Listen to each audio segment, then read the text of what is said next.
get our 10% back. Let's do this. Quiet. Yeah! Let's get in here and do some damage! No, Max. This is a church after all. You know, I actually have some childhood memories of this place. Remember, we're only here for the money. Forget that! Don't try to take away my fun, Jack! Preacher? Quick! Preacher Deborah?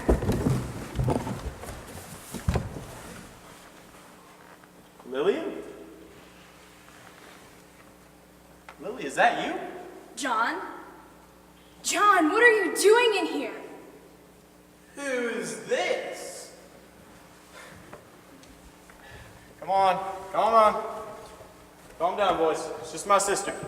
My, why have you been hiding this little treasure from us, Jack? Back off, Max.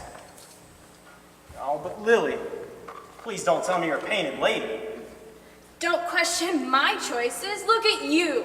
Robbing a church? Our church? This crosses the line, John. You and all your boys need to get out of here now before I call the law. You're a feisty little thing now, aren't you? I like your spirit. Get off of me. I'm telling you, I passed Deputy Stern outside on the road, and I will call for him. Get out now. Boys, you just leave my sister alone. Now, Lily, there's no need for that. I have this whole situation under control. You aren't going to call anyone. How do you know I won't? You don't know me. I haven't seen you in years. You've been running around the countryside looting in places, not even caring to see what's been happening with me, and now you sunk low enough to rob a church? Deputy Stern! Go on, boys. Go on, get out of here. Help, Deputy Stern! What are you doing? Are you trying to ruin me? Stop right there. What is this? I heard your cry for help. Now what's going on? Now, fellas. Slow down. What seems to be the problem? I was coming to find the preacher and this man and... I was, Oh, so you met my new friend. Lucky for me, he was passing by. I have some work that needs to be done on the roof, and I'm going to put him up for a while in exchange for his labor. I'm sorry if he startled you, Miss Lily. Preacher, you're too trusting. You're gonna put up a perfect stranger in the church house? When God sends you someone to fix your roof, Logan, you don't question his plans. I absolutely agree. I'm going to go get my tools right now. No. There will be time for that later. I need to talk to you about what needs to be done. What is your name, sir? John Priam. I spent some time around here when I was younger. I just saw a poster for an outlaw back at Sutton's Bluff by the name of Black Jack Marston. I could swear there's a resemblance between the two of you. Well, I do get that a lot, Sheriff. I'd like to see that poster sometime. Well, it's getting late, and I need to tell John what my expectations are for fixing the roof tomorrow. Thank you, Deputy. Are you sure about this, Preacher Debrick? Miss Lily? Yes, sir. Stop by in a couple of days to see the finished product.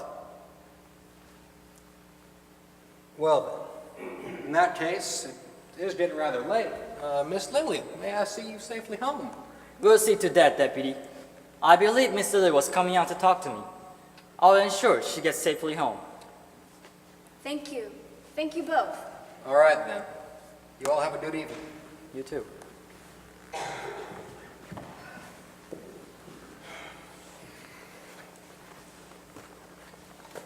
Preacher, I thank you for stepping in on my behalf, but I don't understand. I was here to rob your church building. Why? Because God stepped in for me and changed my life. God's never done anything for me. He just did. He's giving you a chance right now to turn around.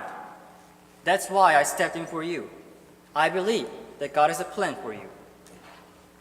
Oh, John, maybe he is right. I was walking in the neighborhood today and just felt pulled to come in. I don't know, I felt so empty. Remember when we were little and Maybelle brought us here to church? I know it seems like so long ago, but maybe it's not an accident that we were both here today.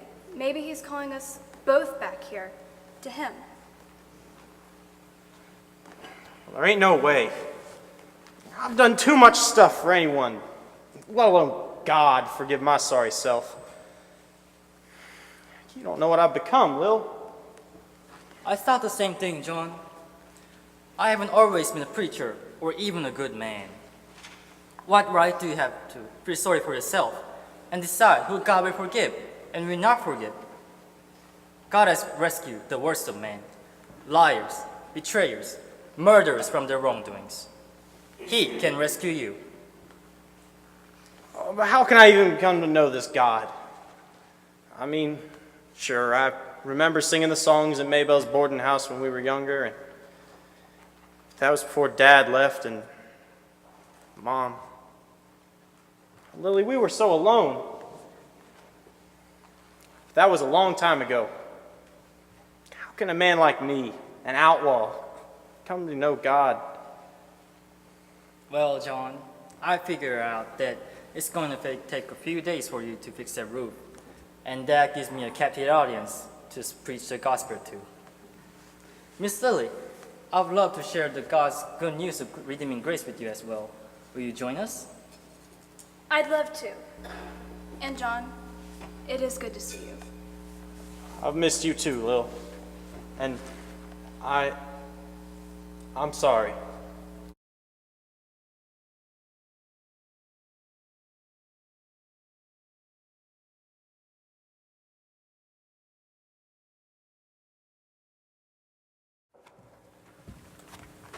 I hear you're the new deputy in town.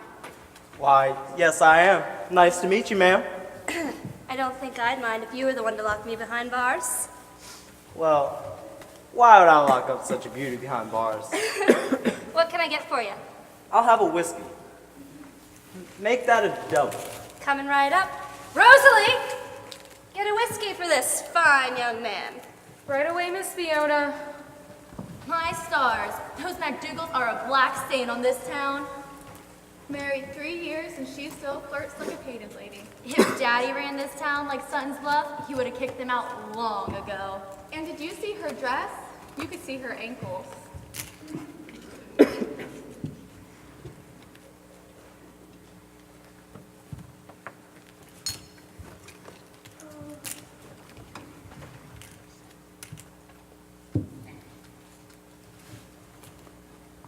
Rosalie, quit dallying around. We got paying customers waiting. Yes, sir. Mary Jane, do you hear the way they talk to that poor young girl?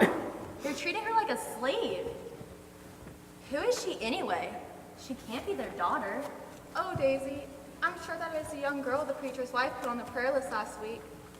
Isn't she the one whose mother is dying of tuberculosis in the Black Hill Sanatorium? Well, I declare, I bet you're right. All I could think of was when they said that was that some nutty woman was in a crazy house. I'm sure glad Preacher Debrick explained the difference between a sanitarium and a sanatorium. Daisy, you silly sister.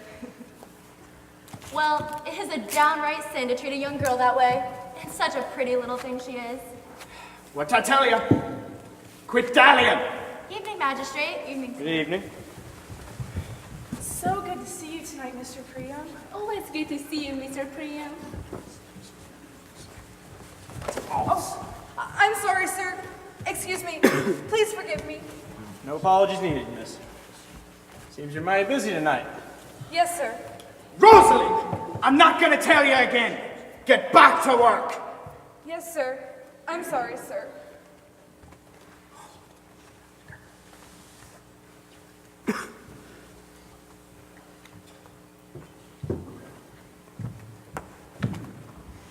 Well, good evening to you, Mr. Priam. Can I get you anything? I'll have a coffee with steak and eggs, please. Sounds good to me. Rosalie! Mr. Priam here requires some coffee with steak and eggs. Up to it, lassie. Right away, sir.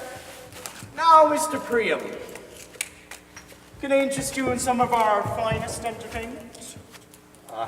Sorry, sir. I believe my definition of entertainment's a bit different than yours. Suit yourself. Sally, you can go entertain other guests. You look a little lonely over here. Need some company? I've learned a long time ago that a little bit of solitude is good for the soul. Thank you. Well, a little company with the magistrate would be good for my soul tonight. Miss Ginger, I'd appreciate it if you let me eat my steak and eggs in peace. Well, I never. Go ahead and eat your food alone. I think I see a nice deputy over there who will appreciate my attention. Mr. Priam, I believe you've offended my ladies. Come, don't tell me you wouldn't enjoy a little entertainment to liven up your evening. I was quite the dancer in my day, and I'd be happy to show. Mrs. McDougal, I'm becoming increasingly concerned about the nature of this establishment you and your husband are running. I think it's time I take my leave. If you change your mind, Mr. Priam, you know where to find us. And if you knew anything about me, Mrs. McDougal, you'd know that I'm not going to change my mind. Good day, sir. Sir? Mr. Priam? Would you still like your food? No, I believe I've lost my appetite. But I will still pay you for it. Don't worry. I think you've already paid in full.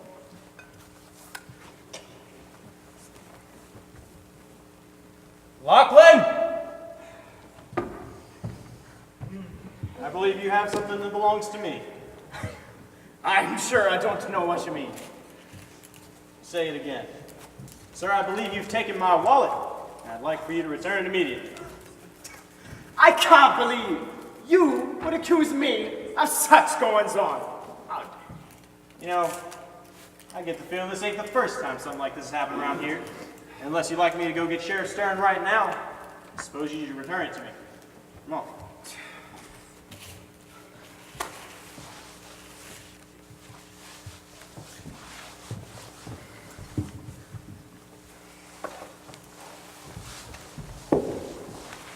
And just what did you say to Mr. Priam, young lady? Ma'am, I don't know what you said, but I know you said something. Don't you ever get in the way of our business ever again. We have taken you in and given you everything. A home, food, a family. If it weren't for us taking you in, you'd still be living with your dying mother and would soon be all alone.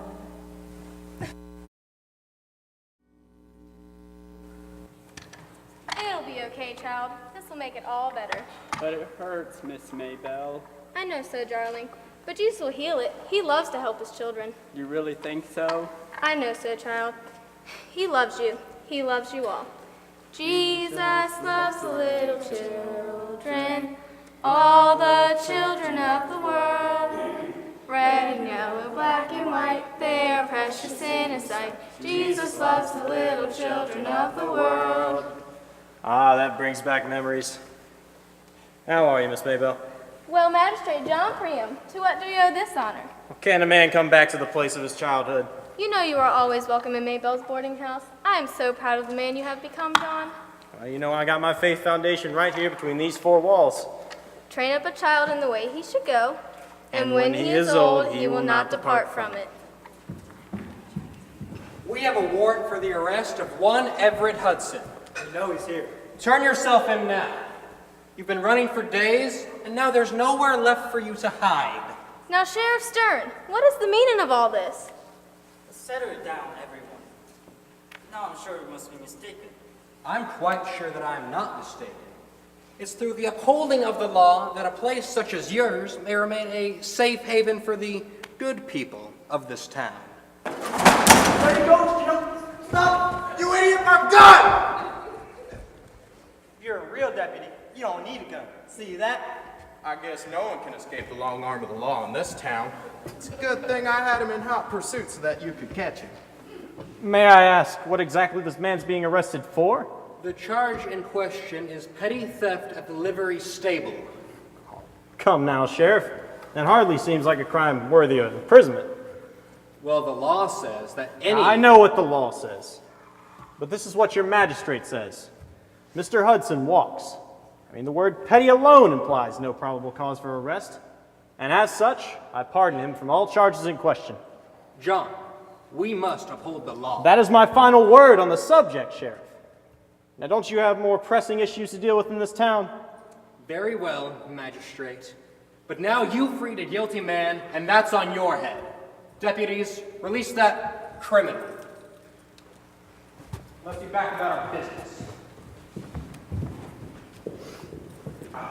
Good job, Brother John. Yes, thank you. I was only doing what was right. The crime didn't fit the punishment. Oh, but Mr. Hudson, I do trust that you will be finding an honest means by which to care for your family. Yes, sir, I will, sir. Good. Well, now let's get back to doing the Lord's work. Let's get these children fed.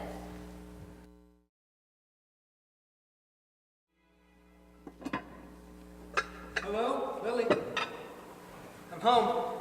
Hello, Logan. How was work? It was all right. Is dinner almost ready?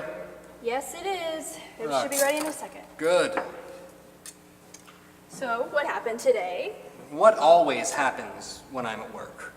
I was on my way to arrest a criminal when that man of mercy, John Priam, just pardons him on the spot, undermining my authority again. Now, Logan. Calm down. There's no need to be upset. Did he steal something valuable? Well, no, nothing valuable, almost negligible, but the principle of the matter is just, What did he steal? well, you see, Farmer Miller had bought 3 full bags of horse feed from Sutton's Mercantile down the road. And when he went to feed his horses this morning, one of them was completely empty. Now, this man that Maybelle was boarding had been working for him recently, and it had to be him that took it, and so... My dear Logan, stop for a moment. Think about what you're saying. You're going to arrest a man over horse feed?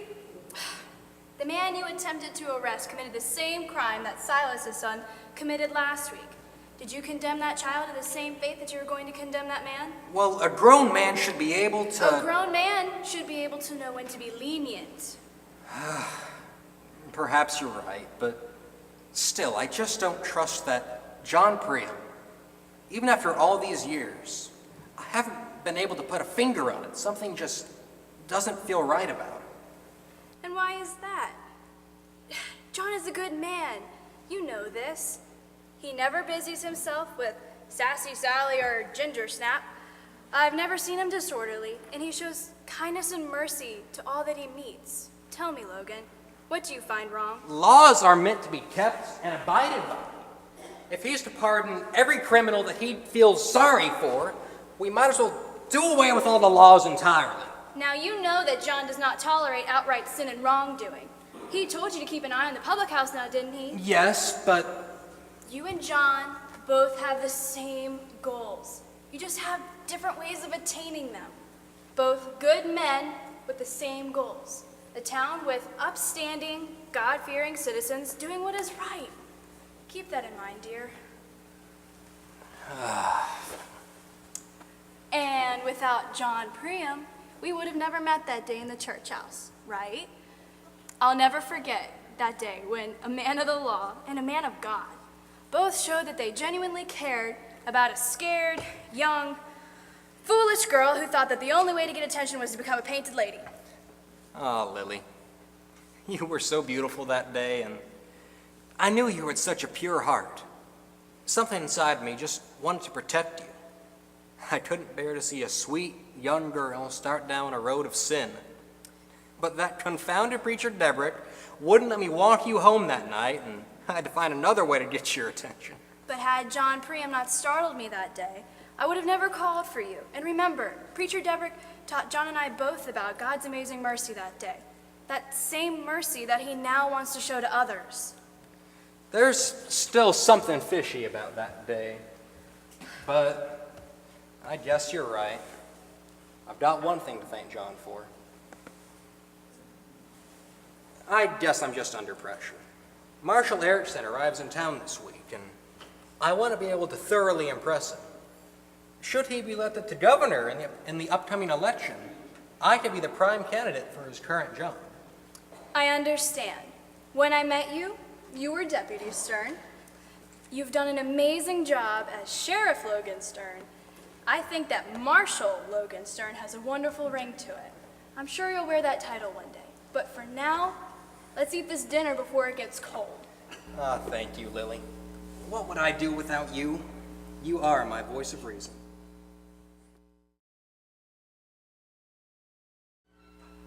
Well, my, it looks like the whole town has turned out to welcome Marshal Dewey Erickson. And what's his wife's name again, Mary Jane? It's Charlotte, Daisy, like that city in the deep south. You know I have a letter hand stamped from the marshal himself. Yep. It's a letter commending me. His handwriting even looks just like mine.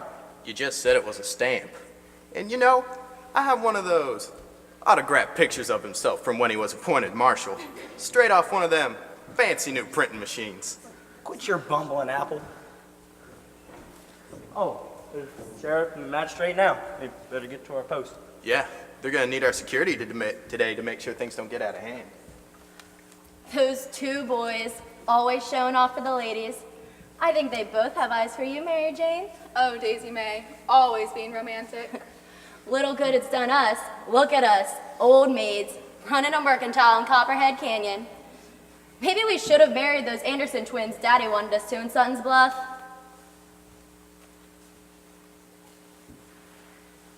Oh, look, here comes the stagecoach.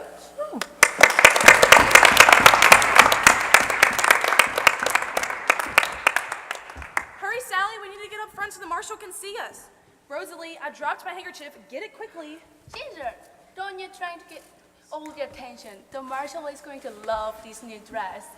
And Rosalie, get my train. It's dragging and getting all dirty. That poor dear child.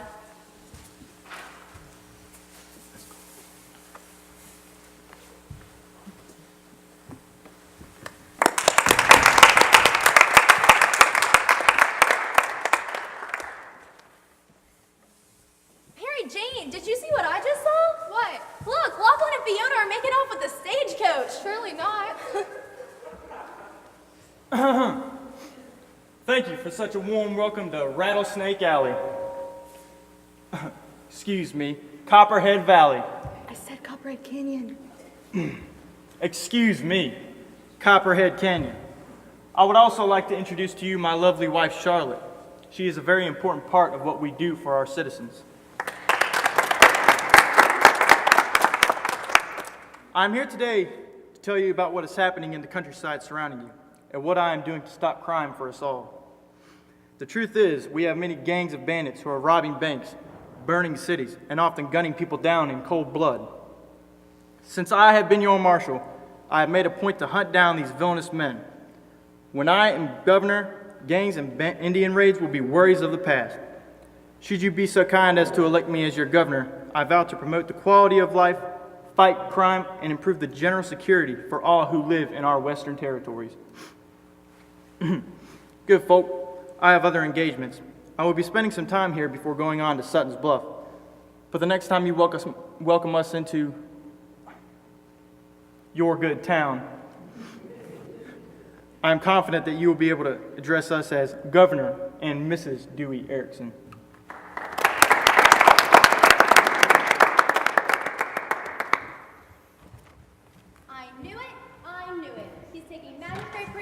Sheriff's turn to talk to them. Which one do you think they'll appoint to take his place if he becomes governor? I don't know. That's such a hard choice. They're both great men. John Priam is so kind and shows mercy and pardon. And Sheriff Stern is just. He fights crime and punishes those who deserve it. It would be great if the two men could learn to work together. They would complement each other so well. Yeah. Well, I'm sure the marshal will make the right decision. It looks like he needed his wife to help him with his speech. Maybe she'll do the choosing. Behind every great man is a good woman. We should definitely make it a point to meet Mrs. Erickson. I bet she'll be a very interesting woman. They look so young. Yeah, and there just seems to be something about them. I'm sure, Daisy May, that by the end of the week, you'll know their whole story. Magistrate, Sheriff, thank you for such a fine reception. I'm sure you have a good group of people here in Copperhead Canyon, sir? Yes, of course. Well, let's get down to business. When I am elected governor, one of you will need to take my place as marshal. I cannot make that decision now, but at the moment I want to assign each of you a specific task. Sheriff, I'm assuming that you take responsibility for squelching out criminal activity in this town. Yes, sir. I take that responsibility very seriously. And magistrate, I would assume that you judge rightly to ensure community happiness. Well, I do my best, sir. He does his best to come behind me and pardon everyone I try to arrest. It's rather hard to squelch criminal activity when he thinks that community happiness means to show mercy to every criminal. Pardon me, but Sheriff, there can't be community happiness if everyone's locked in the jail for not tying the knot correctly when tethering their horse. John, you know the good Lord says we are to obey the laws of the land. He is a God of order, not chaos. And may I remind you, my friend, that he's a God of mercy and love. I don't really care what you think your God says. But as your marshal and soon-to-be governor, I say that you two need to just make sure I'm elected so one of you can take my place. And whoever that may be can do as they see just. Charlotte! Charlotte! I'm ready to see if this town has any suitable accommodations for the night. Let's go.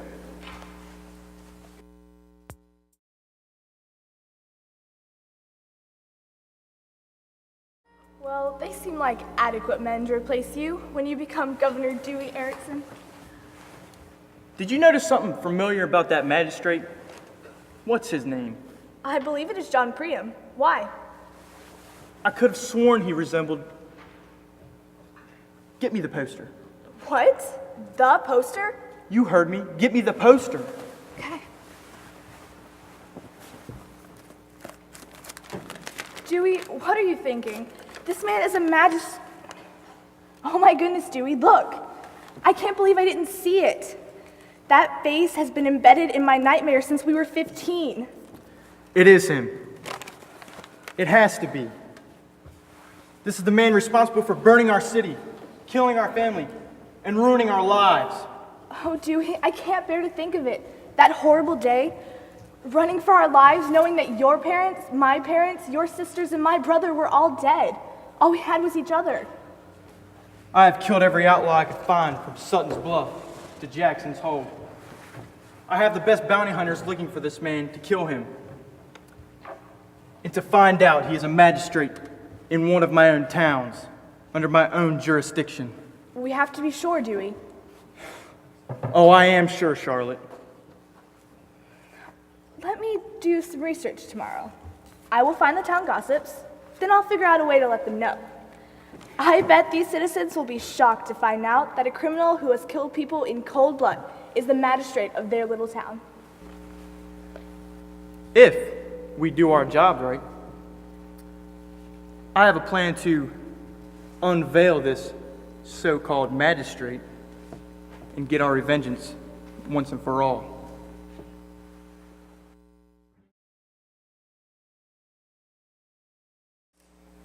Thank you, Daisy. Thank you, Mary Jane. See you guys at the county church picnic next month. Goodbye, Farmer Brown. Whew! He should have spent some more money on a new pair of overalls. Maybe a pair that don't smell like goats. But it is a shame that he lives in the next town over. He's such a nice man. Good afternoon, ladies. Ma'ams.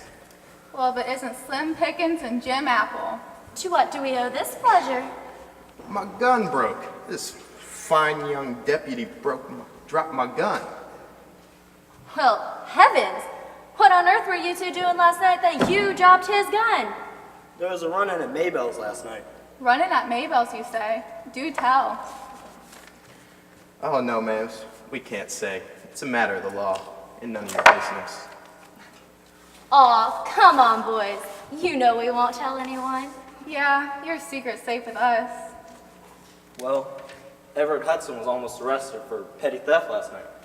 But before Sheriff Stern could arrest him, John Priam, the magistrate, just pardoned him. Oh, dear. Good gracious. just let him go. Oh, my. Well, I'm sure the magistrate had a good reason. I agree. John is an upstanding citizen and a fair magistrate. I reckon you're right.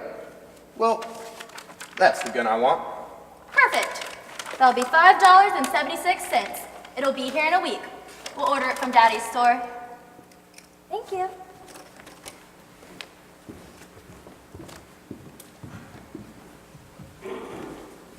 How can we help you, ladies? Well, I'm out of rouge, and I like to purchase new stockings. Okay. How's business down at the public house? A stranger passed by last night, heading in that direction. Oh, you must be talking about Tenick Bond, the bounty hunter who just arrived in town. Well, bless my bustle. Mary Jane, do you think that's the same fella who turned in Cyrus Santiago in Sutton's Bluff? The very same.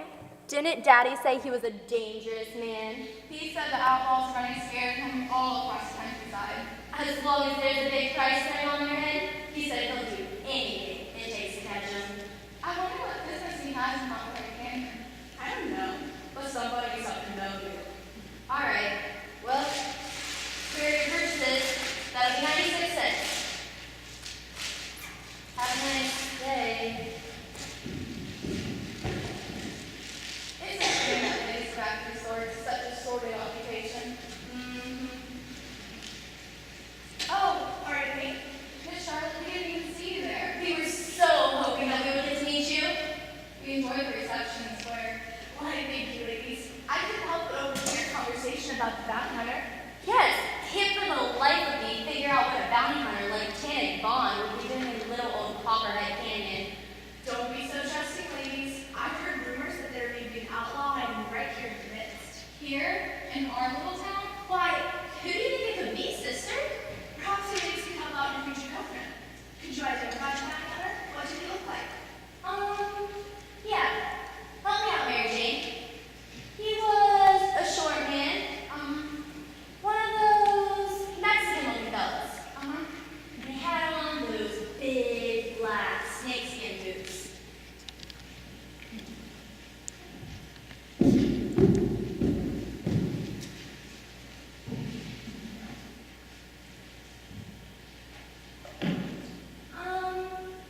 How could we help you, sir?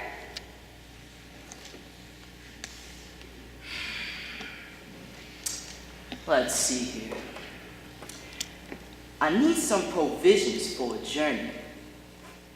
I also need some rope and a hunting knife. Think you can assist me? Mary Jane, can you check in the back? You know we don't have no knives. Oh, girls, I may be able to help this gentleman. Our livery boy keeps the saddlebag stocked with such items. I told you she would be an interesting woman. I think she dropped something on the floor.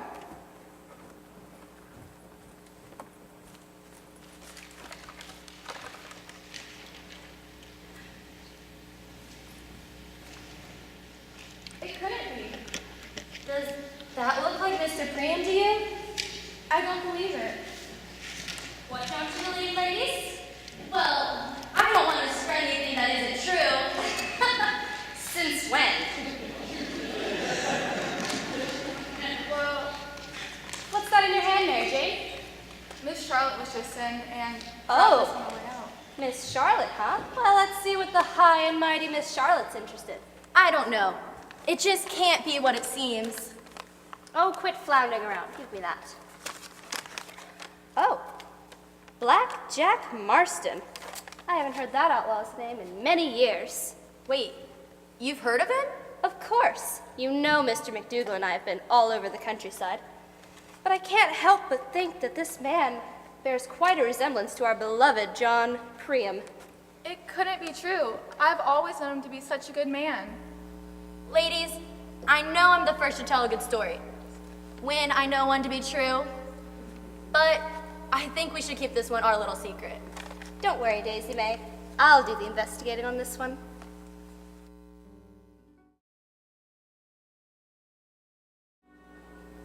You are a good helper, Percival, but if you're gonna make some fine girl a good husband one day, we're gonna need to teach you how to fold properly. Miss Maybelle, isn't this good enough?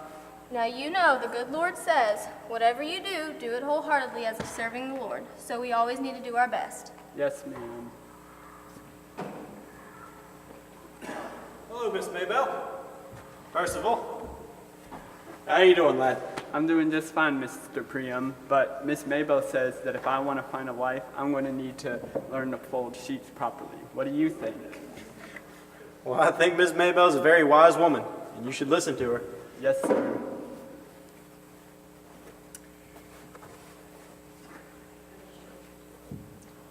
And I'm pretty sure when the time's right, God will send a beautiful little lassie your way. Aw, thanks, Mr. Priam. Miss Maybell, you need to talk to me? That's right. Percival, can you take these and distribute them to the boarders' room, please? Sure, Miss Maybell. And mind the children for me, too, will you? I'll do my best, ma'am.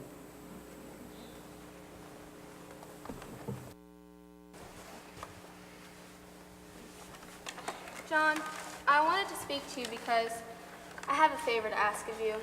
You know Rosalie, the girl that works at the McDougal's public house? Ah, she's a hard worker. Yes, I know her. Well, she's the girl we have been praying for in church, whose mother is in such poor conditions at the sanatorium in Black Hills. Recently, she has taken a turn for the worst, and she's not expected to live. I feel it would be a kind gesture if you took Rosalie to see her mother, possibly for the last time. It's so hard to lose your mother at such a young age. I would do it myself, but I have to stay here and take care of my family here at the boarding house. Well, Miss Maybell, you know I'm a very busy man. I couldn't live with myself if I didn't take the girl to see her mother one last time, and she never got to see her alive again. So it'd be an honor for me to do this favor for you. I knew I could count on you, John. Well, it's just a small thing for all the things you've done for me. I'll head that way now.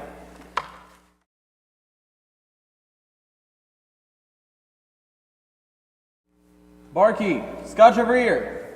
Coming right up, and don't forget to tip your bartender. Rosalie, mop up that spill over there. Well, quit dallying. We're not paying you to stand around and look pretty all day. Because if we did, you'd be broke. Yes, Mr. Loughlin.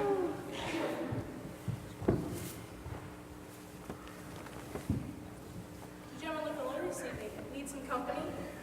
Well, I do have to go out and patrol for a while, but that can wait. What about the safety of the town? What about our happiness? We can take care of that, but it'll cost you. We're, a little broke. Oh. No. No, wait, come back. Howdy, stranger. Why are you over in this dark corner when you can be with me? I'm about my business just as you is about yours. Oh, playing hard to get, are we? Your persistency amuses me. However, I would like to respectfully decline. If you change your mind. Changing my mind. I think you should be changing yours.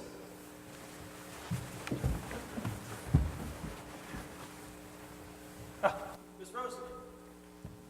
Miss Maybell asked me to escort you to Black Hills to see your mother.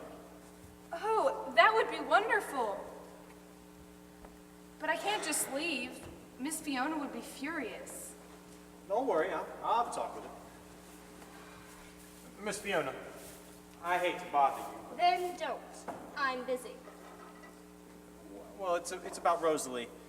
Her mother's not doing so well. She's actually taken a turn for the worse, and she's not expected to live. Good. Soon she'll be able to focus completely on her work, not be so distracted all the time. Rosalie, you'll have all of Wednesday morning next week when we go into Black Hills to buy supplies to visit your mother. Get back to doing the dishes. Now listen here, wench. Rosalie's worked good and hard for you these past few years. She's the last one to deserve to have her mother dying. So? You'll have to take that up with my husband. Fine by me. Lachlan! What is it now, woman? I'm in the middle of a business transaction. Sir, what business transaction? I was merely picking up your wallet. That you dropped. Look at that. Keep a hold of that. Mr. Priam says that Rosalie's mom is dying quick and she needs to go see her. Oh, she does. Now, John, You and I both know that without Rosalie, this whole business would fall apart. Now, why? Why would you want to take away my hardest worker? She's not your hardest worker, she's your only worker. In fact, she's the only honest one around here. And if I were you, I'd let her go. Well, you're not me. No, but I know what you do here.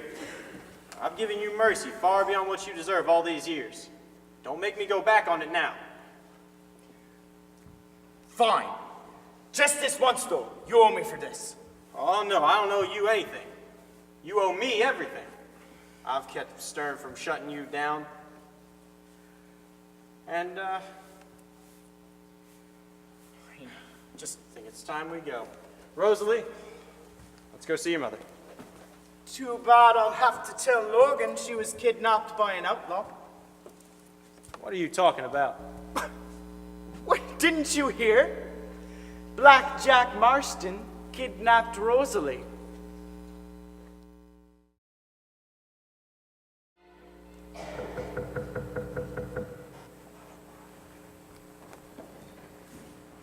Oh, Marshal Erickson, Mrs. Erickson.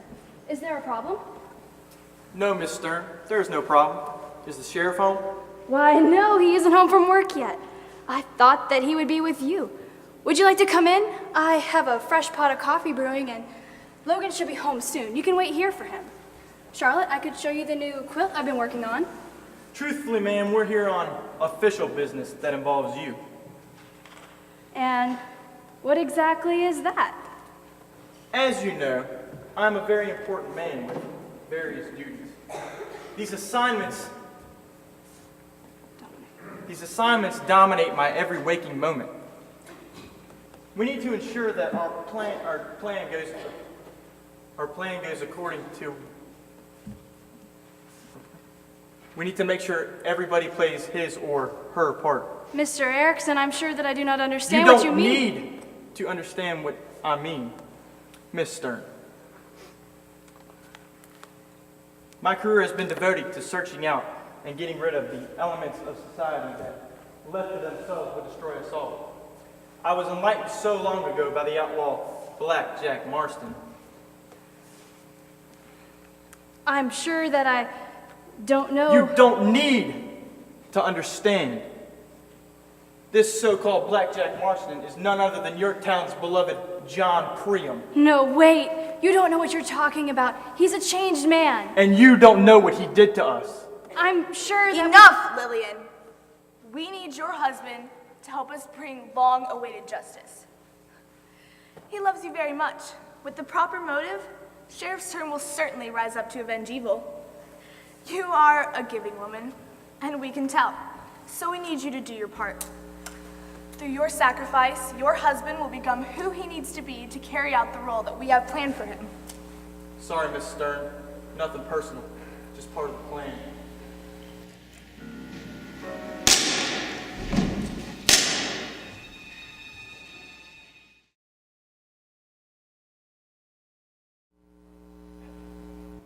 Thank you for coming to this meeting on such short notice.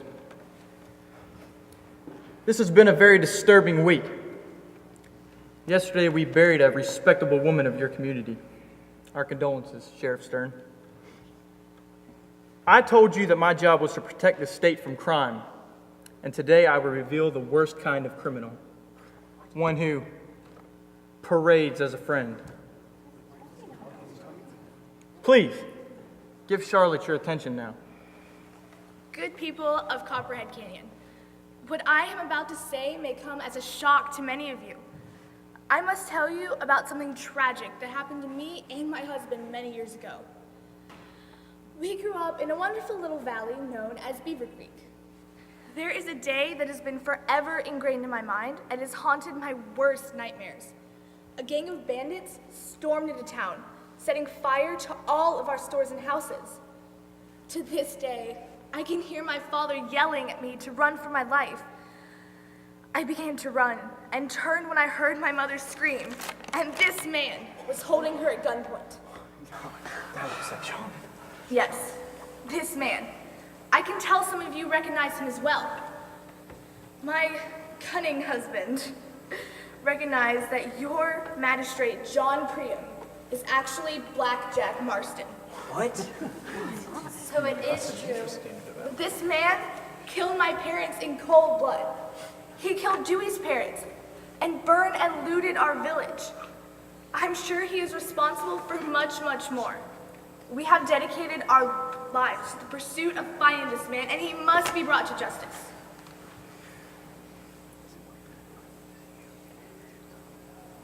I knew it! That self-righteous man, coming into our fine establishment, always judging. And now he had the gall to kidnap our best worker. What? He came in the other day and took our beloved Rosemary.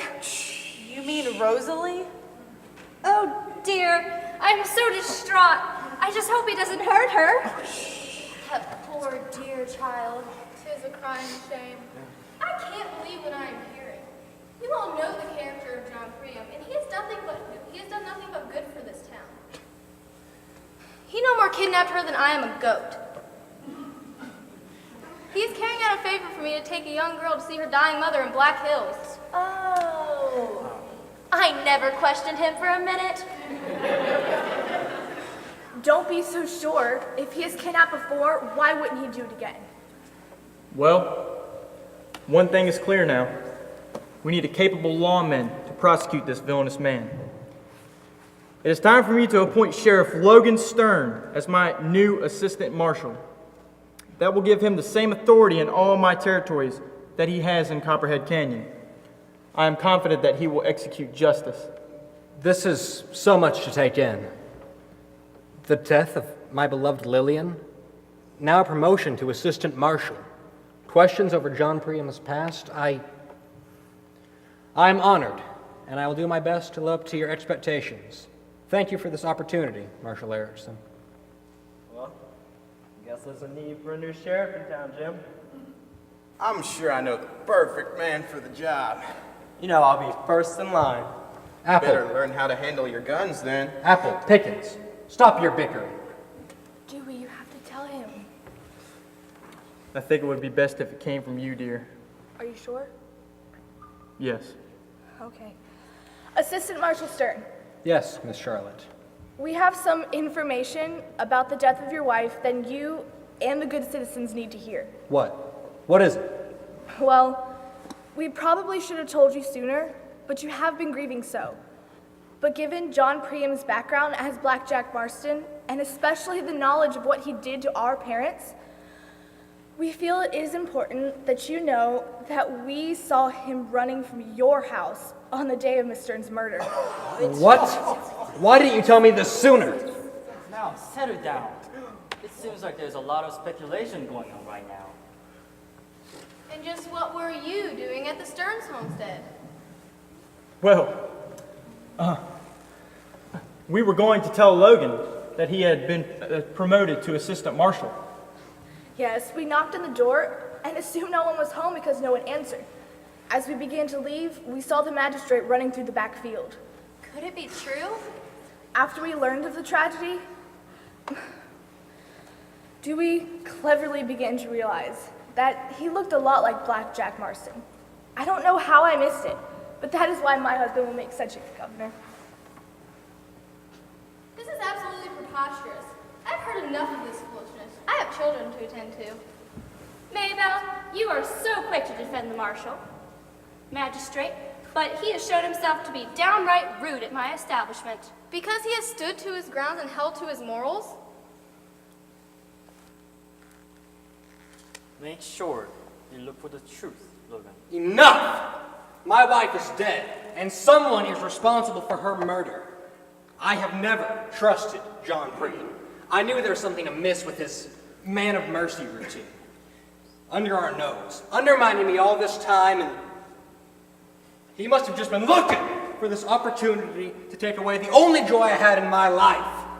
Oh, Lillian, sweet Lillian, I will avenge your death. I will search every hill and vale.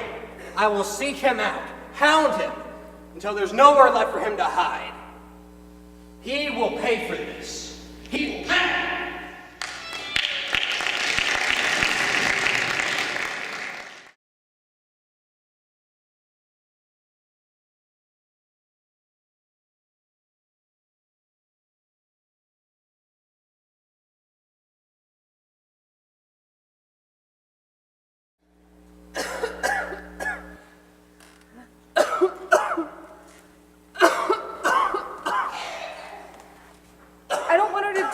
Mr. Priam. I'm scared to see her. I know her tuberculosis has gotten worse. I know it's hard to see her like this. I'm sure you'll be happy to spend some time with her, since we don't know how much time is left. I know you're right. It's just so hard. It is hard, child. I lost my mother when I was only 9 years old. Those were some hard years. But God provided wonderful people for me. And I'm sure He'll do the same for you. But for the moment, try to enjoy every minute with her. Mr. Priam, you are so kind. Most of the men I've met, they've not treated me with kindness. My mother spoke very highly of my father, but he died on our way out west. These are hard times, Rosalie. But it's obvious you've had good training as a child. You're so blessed to have a mother and father who loved you, even if only for a short while. I'm sure God will take care of you. I know you're right. It's hard to accept, but I must be strong for her. Okay, I'm ready. I'll leave you to your visit. As much time as you need. Mother? Rosalie? How are you doing? Are you getting enough fresh air? Is there anything I can get you? What can I do? Slow down, child. Let me catch my breath. I have everything I need. It's just, oh, I missed your smiling face. Come here. Oh, I'm feeling fine and I'm getting plenty of fresh air, but what are you doing here? I wasn't expecting you until next Wednesday. Did the McDougals make a special trip for you? No, Mother. Magistrate Priam brought me. A sweet lady who, she often checks on me. She made arrangements for me to come see you. That was mighty nice of both of them. Yes, ma'am. And the McDougals, they're treating you okay, right? It's fine. Rosie, that doesn't sound very sincere. You always seem so hesitant when I ask you about them. Please tell me the truth, sweetheart. Mother, it's fine. I don't want you to worry about me. Rosie, I know something's wrong. I have a roof over my head, and I have food to eat. Miss Maybell, the lady in town, she checks on me every week. But the McDougals?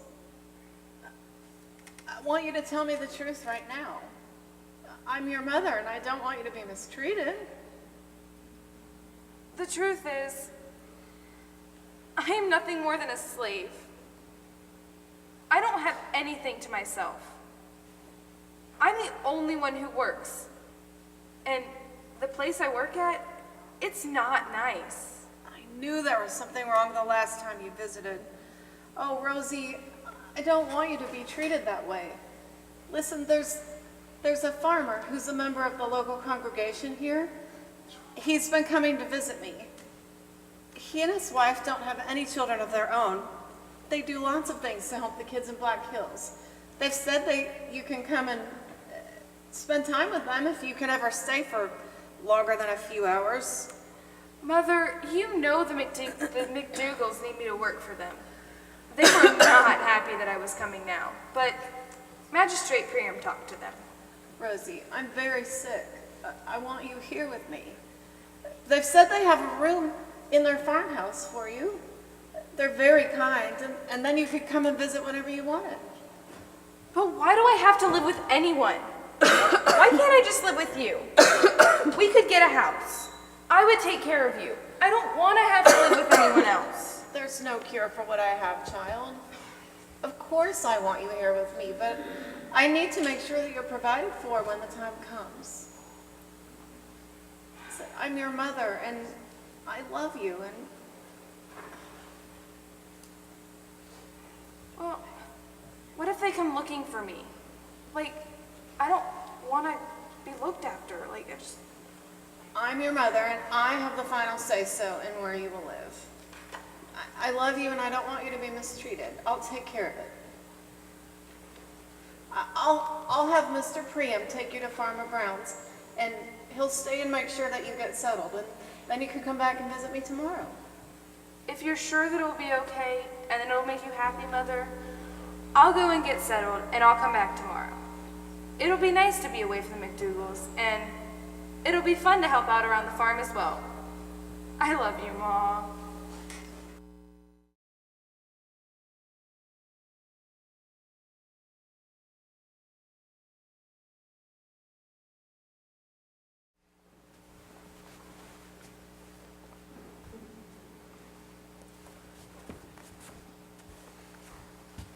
Hello there, Mr. Brown. Yes? I'm Magistrate John Green from Copperhead Canyon, and this is Rosalie, Clementine's girl. I'm sure you might have a place for her to stay for a while. Yes, of course. Come here. Oh, you look so much like your mom. I would have recognized you anywhere. Thank you so much, sir, for being willing to take me in. It's mighty kind of you. Not a problem at all, child. Your mother is a fine woman, and she has been worried about you being away from her. We'll be happy to put you up here. Mrs. Brown is just down the way there checking on one of the neighbors. She's taken ill. She should be back soon. Thank you, sir. I'm sure this means a lot to both Clementine and Rosalie. How is Clementine today? She seemed so frail at my last visit.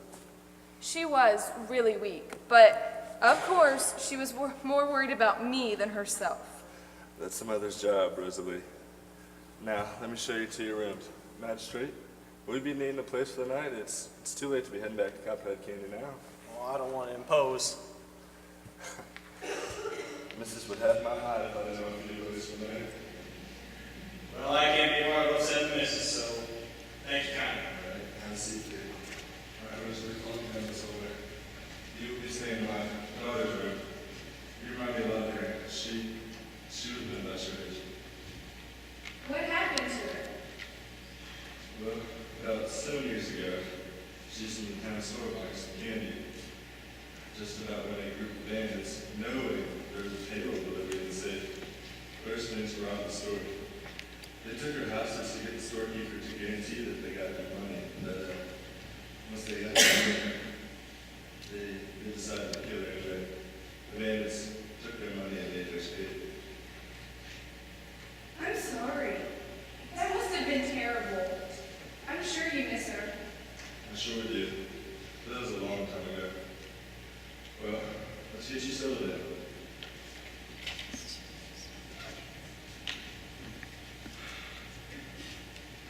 What have I done? It was me. It was my gang. I know I didn't shoot her.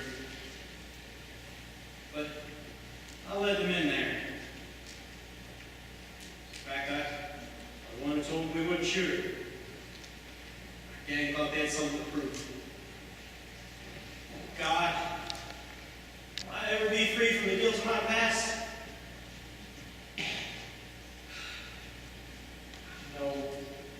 No, it wasn't me. I know you've forgiven me. I did leave them in there. I am responsible for that innocent girl's death. The other families are still grieving over the deaths I've caused.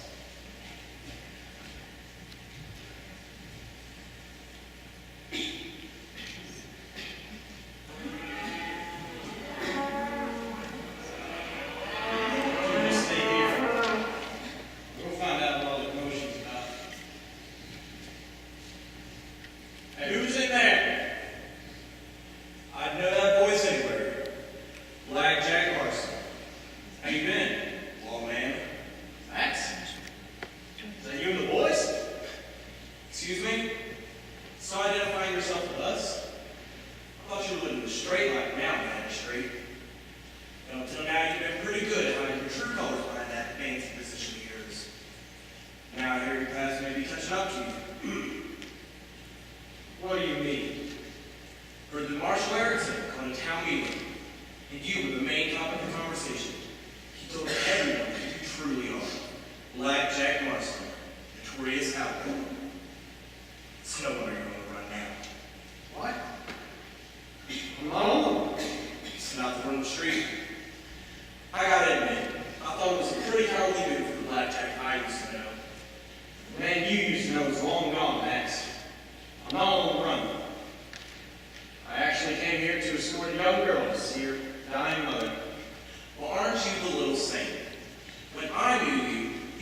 educate someone how to speed up the woman's death and steal the little girl's inheritance. Guess now that you're a man of the law, you're masquerading around like a hero? Trying to get people off your trail, is that it? You're just like an old man, using that position to cover your back.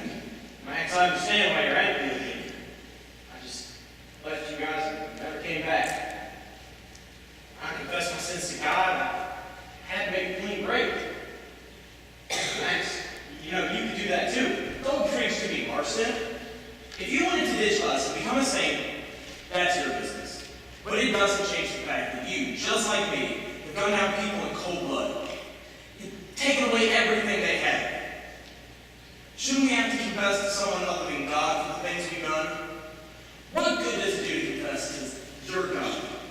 Have you confessed to the people whose lives we ruined? Have you asked for their forgiveness? Have you even forgiven yourself? No. I'll never be able to. Every day I wake up and I immediately feel the guilt of my past. I can't walk down the street without seeing someone I think I've wronged. There's not a town I can enter with a clear conscience. Every place I go is stained with the blood I've spilled. I've wrestled with the decision to turn myself in. Then why don't you? Then you wouldn't be living a life of lies. At least I'm honest with myself about what I am. Come on, boys. I'm done with this conversation. Let's ride.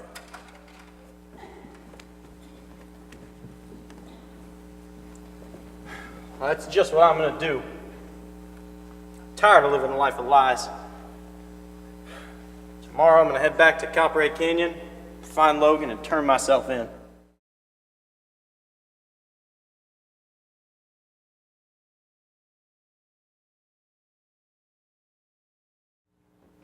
Logan? Logan, what are you doing out here? You should have gone much farther than this, John. Or should I say Marston? What are you talking about? I don't know what you... Logan, I know who you are and what you've done.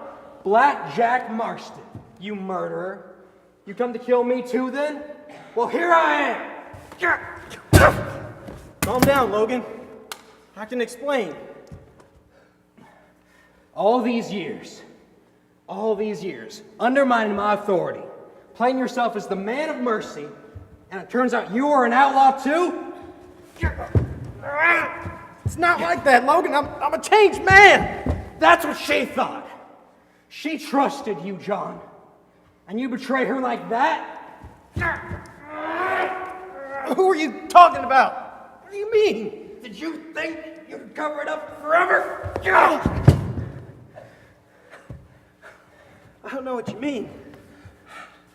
I'm sorry. I was on my way to turn myself into you. We met on the road. I can't deal with the guilt of my past anymore. Past? You're still trying to cover up for us? I know it was you. I know you're the one who did it. Why? How? I can't live without her, John. Why would you take my Lillian away from me? Wait, Logan, stop. What? Lily? Don't act like you have the right to call her Lily, you monster.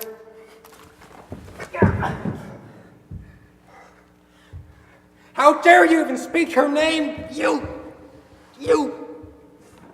Why, John? Why would you kill her? Why?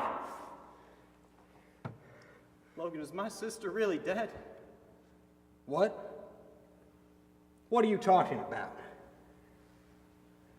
It's true, Logan. Lily was my sister. What do you mean?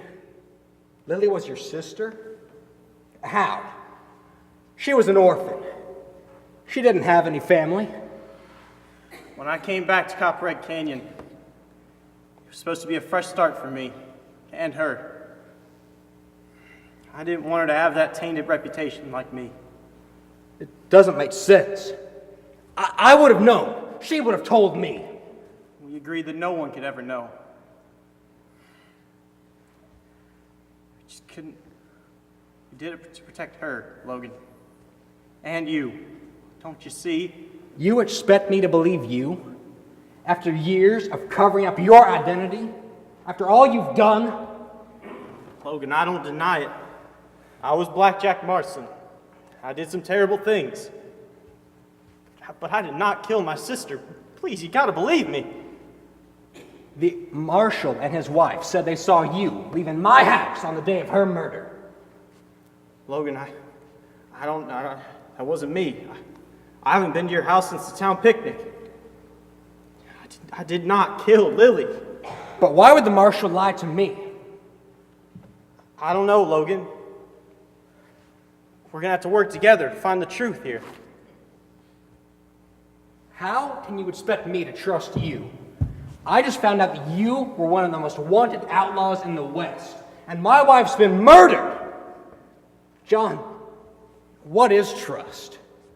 How can we know the truth about this? How can I know? Logan, I know it's hard to believe me, but for Lily's sake, please trust me. I was not at your house that day, and I did not kill my sister. I don't know what to believe. Logan, when this is over, I'll gladly turn myself into you. I was coming to do that just now. I just want to find out what happened to Lily. I will try to trust you, Marston, for now.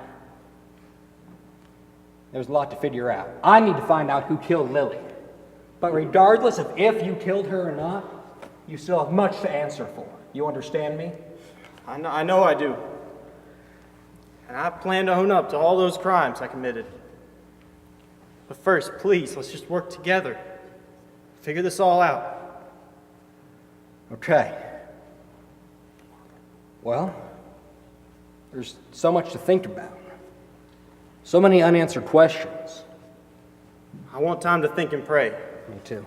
Things are always a little bit clearer in the morning. Maybe we should go get a good night's rest. I have a place to stay here in Black Hills. What about you? I'm sure I can find a place to stay in town. Meet me back here at sunup tomorrow. Perhaps after a night of rest, God will give us some insight on the journey home.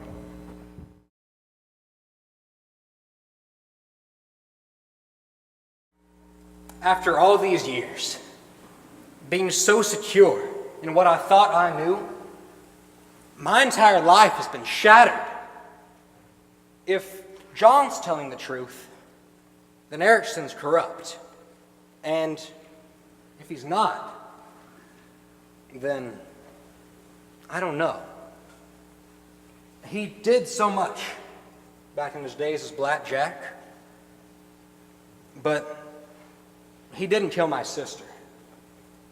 That much of what I know has to be true. He was shocked and he's grieving too.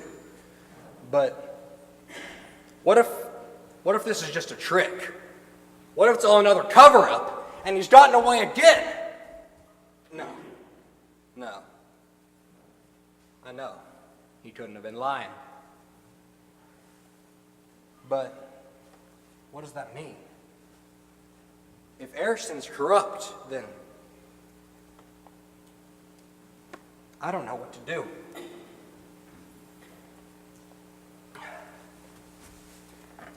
God, please help me find the answers. All my life, I've tried to follow your ways flawlessly and uphold others to the same standard that you gave us.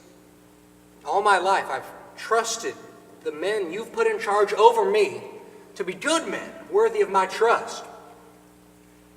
And now I don't know what to do. If Erickson, God, I don't know.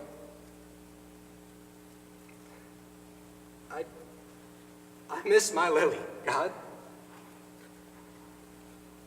I miss hearing her voice. She would have known what to do, God. Please, God, just Help me know what to do. Amen.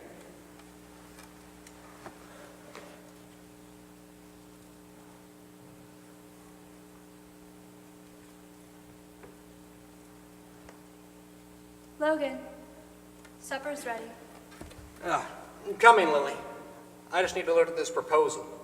Seems the marshal wants me to do one thing and John wants the other. I need to review the factors. Look for the truth, Logan. Things aren't always as they appear. John probably wants to pardon some common criminal that the marshal once arrested. Logan, you must remember what I've always said. John is a good man. My brother is worthy of your trust. You must remember that justice without mercy is as wrong as lawlessness. You will know in your heart of hearts what is the right thing to do. All you need to do is be brave enough to stand up for it. All you need to do is be brave enough to stand up for it.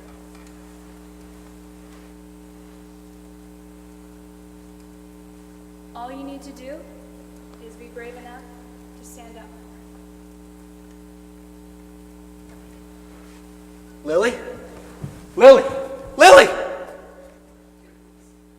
Oh, it was just another dream. But I could hear her voice so clearly. Now I know. She's always been my voice of reason. I must do what I know to be right.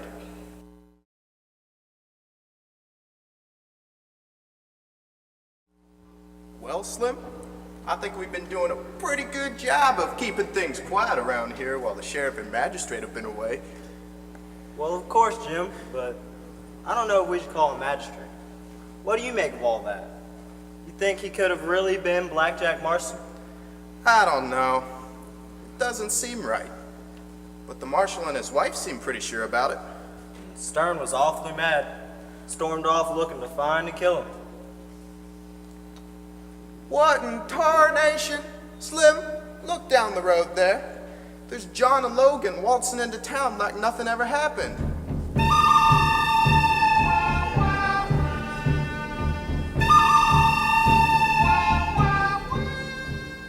You think we ought to go tell Marshall about this? I think he'd be pretty mad at us if we didn't. Lordy, Lordy, where are you boys off to in such a hurry? Is there a fire? We're going to tell the marshal that Logan and the sheriff are entering town. You idiot! There you go again, telling lawmen's secrets. Daisy May will tell the whole town before we can even get to the jail. Why, I am insulted. I am hurt that they think we'd tell people that John and Logan are coming through town. John is chasing Logan through town? No, that's not what she said. John? Blackjack Marston has a gun? No gun! Blackjack and his gang are in town.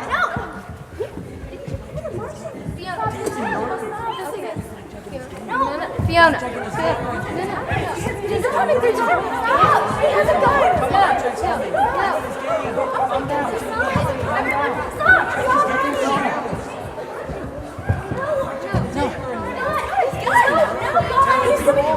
What's going on? Quiet! Where are Slim and Jim? What's the situation here? Calm yourselves and get everyone to the church house. We have a lot to explain to you.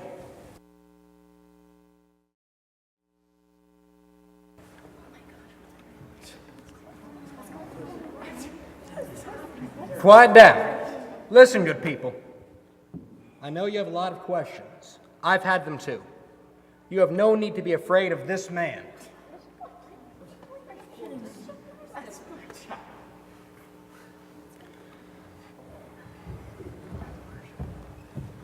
You brought Blackjack back alive after he killed your wife? Erickson, you know that is not true. You and your wife have spun a web of lies and deception, but God has graciously made the truth known. Oh, Sheriff Stern, your grief is just getting the best of you. No, Miss Charlotte. My grief has led me to search for the truth. Obviously, Stern wasn't the right man for the job, Charlotte. He brought that criminal, Blackjack Marston, back into town. and it looks like I'm gonna have to finish this myself. He's got a gun! No, this man is not the enemy. Slim, Jim, stop him!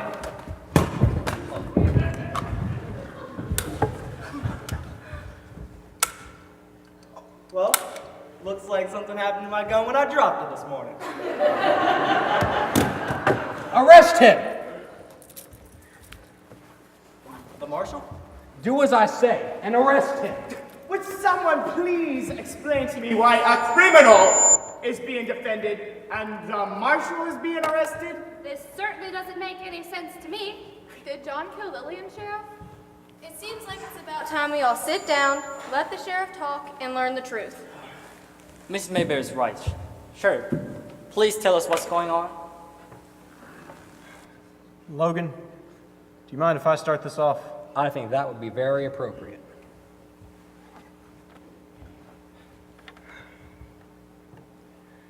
Good people of Copperhead Canyon, I owe you an apology. I've not always been the man you thought me to be. I was once called Blackjack Marston. I committed many villainous crimes, including the raiding of Marshall and Mrs. Erickson's Vale of Beaver Creek. For that, and many other things, I am greatly troubled, and I have come here willingly with Sheriff Logan to accept my sentence. But I did not kill my sister. Come now. He has killed many men. Surely he has rehearsed this line over and over. Mary Jane, what is he talking about?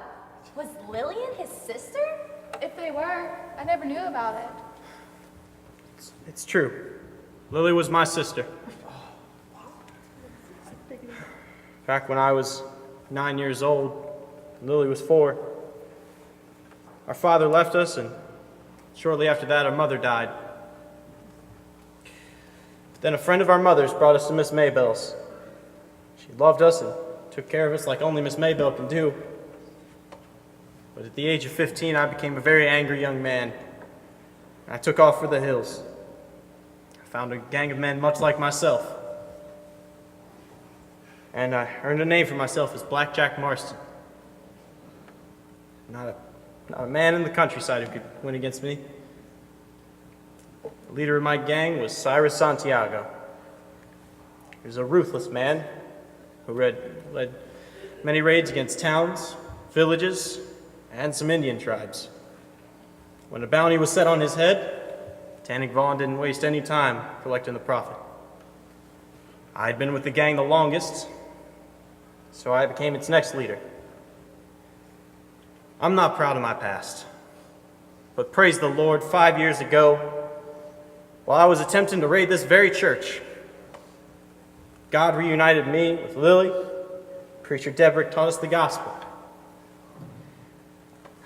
My sins and Blackjack Marston died right here in this baptistry.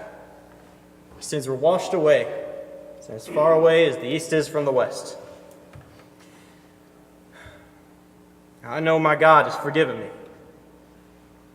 but I must answer to the law for what I've done. So I will accept my sentence. Incredible. How did you keep this secret for so long? This is a transient town, Daisy. Miss Maybell is the only one still here who knew us as children. Preacher Debrick caught me while I was raiding this building. He showed me mercy. He led me and my sister to the Lord and saved us both from lives of heartache and sin. But no one knew Lily was your sister. That was my decision at first. I didn't want Lily to have to live with that tainted reputation I carried. I was so proud of my sister. She and Logan married. She was a wonderful woman. So, who killed Lily and John? That's where I'll take over. See,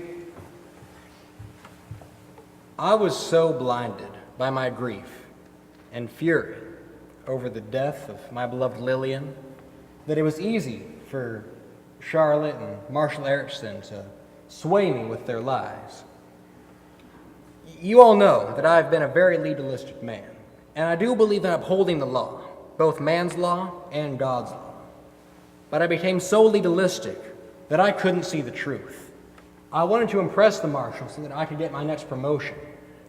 And so it was easy for him and Miss Charlotte to convince me that John had killed my wife.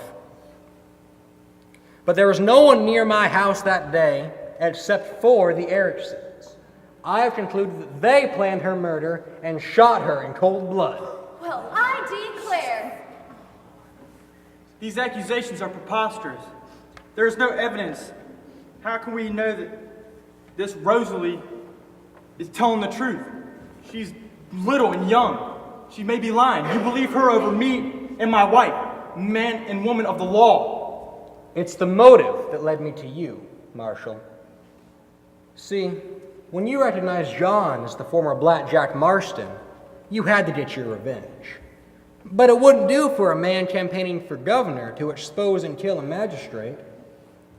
Knowing that I loved my wife, you killed her and framed John for the murder, knowing that I would go after him, hoping that I would kill him, and you and your wife could just walk away free. You shall know the truth, and the truth shall set you free. John, whether or not you're behind bars, you are a free man. Charlotte and Dewey Erickson, you haven't adopted the title of marshal.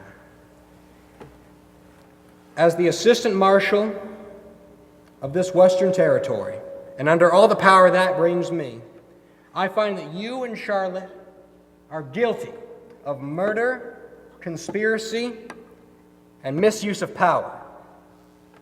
The punishment for these crimes is death or life imprisonment. May I propose a solution to your troubles? What do you propose, Tannic? This magistrate here has bitten off more than he can chew. Now, I am a man of my business. I get paid. You see, I do work all the time. But this has not been the case here, Erickson. Not only did you hire me to take out this man, Blackjack Marston, but you then proceed to put a rut in my work by having deputies and a crowd of people after him. Now, this was mighty fine to me until you got caught. You see, Erickson, everyone has to pay their due. But you can't pay with money now that you're in jail. Am I not correct? Of course I am. So consider your life your final payment. What am I talking about? That's too easy. That's not even fun. Can I take this man off your hands, free of charge to you, of course? Like your good Lord would say, you shall reap what you sow. Thank you, Mr. Vaughn, but I'm sure we can handle this according to the laws of the land. I don't believe your services will be necessary. Slim, Jim, take them to jail. Well, seeing as how we've got everything sorted here, I think my wife and I will take our leave. Now, just where do you think you're going? Just back to the public house if you don't mind. I do have a business to run. Oh, yes. We know all about your business. Everyone knows about the detestable line of work you're in. Oh, come now. Having a few ladies to accompany some lonely men isn't too bad. That's only skimming the surface, Lachlan. What I'm referring to is your sleight of hand tricks. If you're trying to accuse me of something, speak your mind. You rob your patrons daily. You steal their wallets and money. You are selfish, untrustworthy, sly, greedy, and narrow-minded. You care for no one but yourself. Sometimes I doubt you even care for your wife. My, quite the resume I have, don't you think? That's the problem, Lachlan. You think you can just laugh life away. But sooner or later, it'll catch up to you. So I suggest you change your ways. Listen, miss, I thank you for the suggestion, but I'm doing just fine with what I'm doing. You selfish man. John has allowed you to continue in your ways and given you mercy. If I were in John's position, I would have shut down your business long ago. So I suggest you change your ways or you get out of this town. Listen, miss, I mean no disrespect, but how else will I earn money? We barely earn anything from food and drink. If you were to run into financial trouble, I would be more than willing to help you. On one condition. Name it, and we'll see. The public house needs to be rid of all illegal activity. Listen, miss, you don't understand, but look, when John stood up to me, when he came to get Rosalie, I started to gain a little bit of respect for him. And it takes a lot to earn my respect. And it's only been earned by two people, John and Fiona. Now, because of my respect for him and his respect for you, I will agree to your terms. Well, I'd like to see how you plan on taking care of your family after you completely bankrupt yourself. Lachlan, what are you doing? This woman has no right to say such things. She has no authority over you. I know this, Fiona, but look, I respect the magistrate and trust that Miss Maybell will help us out when we need it. How can you just trust her like that? You can't trust anyone. You know that. Well, look at where that got us. We've never had friends or a healthy or stable relationship. I can't trust people. All they ever do is lie and cheat and beat you down until you can't get up. Listen, Fiona, all my life, I've never trusted a single person. But I'm beginning to believe that trust and truth is what binds us together, makes us stronger. And without it, we're weak. So I think we should start trusting in each other. Do you really think we can? I think we can do it. What a day it has been here. My, oh my. The people in Sutton's Bluff will never believe it. So, do we have a deal, Lachlan? Fiona? It's a good deal. And just maybe we can earn the trust of some of you good people here in Copperhead Canyon. Fiona here is a wonderful cook, and Ginger and Sally are wonderful musicians. If you're promising good food and proper entertainment, I'll be one of your first customers. Thank you, Lachlan. Come on, Fiona. Let's go. With all this respectability around, I'm starting to feel a little out of place. Now, I'll be praying for you that you be comfortable being respectable yourself, Lachlan. There is no one that is too late to be forgiven by God. I'm not ready for that yet, preacher. I've just made a simple business deal with Miss Maybell. You know where to find me when you are ready to hear more. Well, I know we've had a very full day, but we've not accomplished all that we came here to do. Logan, I'm ready to accept my sentence. John, Logan, it has to be done. I have to answer for all that I've done. Okay then. Will Black Jack Marston please rise? Jack Marston, you are wanted for the charges of theft, arson, robbery, extortion, blackmail, breaking and entering, obstruction of justice, and murder. The list of crimes is long and grievous, and the sentence for these crimes is death. However, I'm here to inform these good people that Jack Marston is dead. The man standing here before me is John Priam, a man forgiven by the blood of Jesus Christ, a man who has done nothing but use his power as magistrate to improve the lives of others and to offer the same mercy that he's so freely received. As such, I hereby pardon John Priam from any charges that have been attributed to him.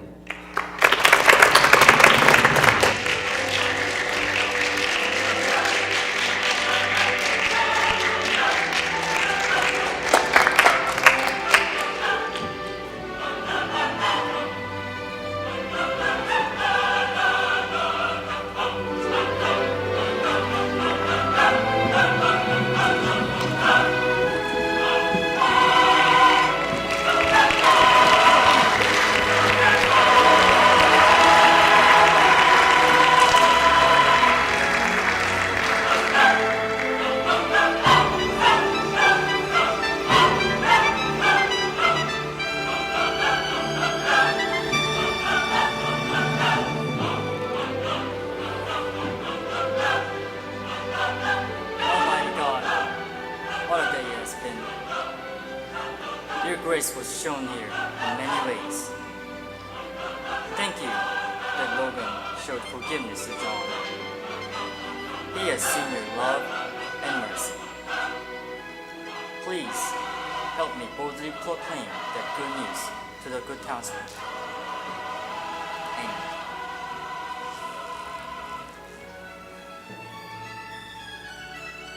Looks like a new day is dawning in Copperhead Canyon.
Did y'all enjoy it?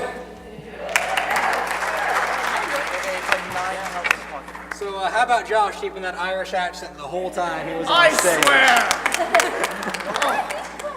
He's gonna be doing that for weeks. So this play had a lot of messages throughout it.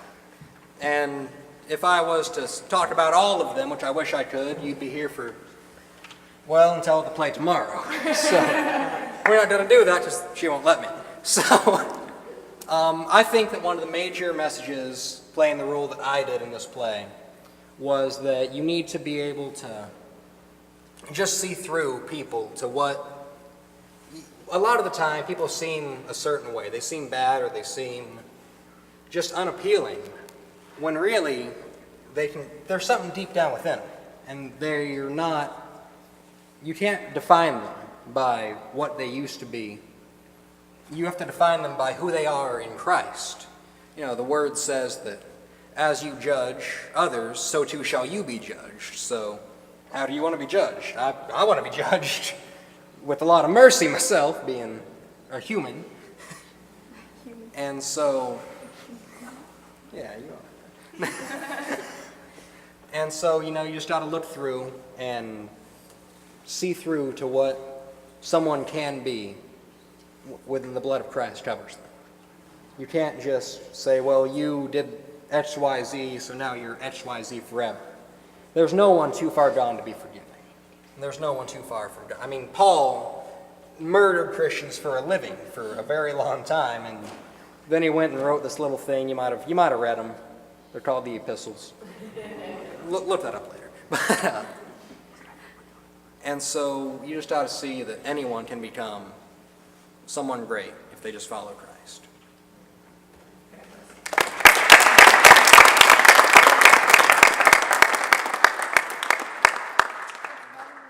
Let's pray.